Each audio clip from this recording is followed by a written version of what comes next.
Hello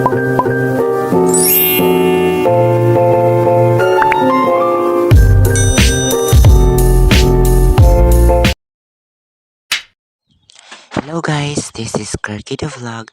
For today's video is na ako sa kamalig nilang mamagpapa di sa buntod kay wala man ko'y buhat pagka Sabado. So, mugawas di ay ko guys kay murag na ko'y natimhawan nga delicious. Let's go! So, paggawas di ay nako guys is nagsinugba og anagon si mama. So, ako na siyang agdoon kay atong kwaon.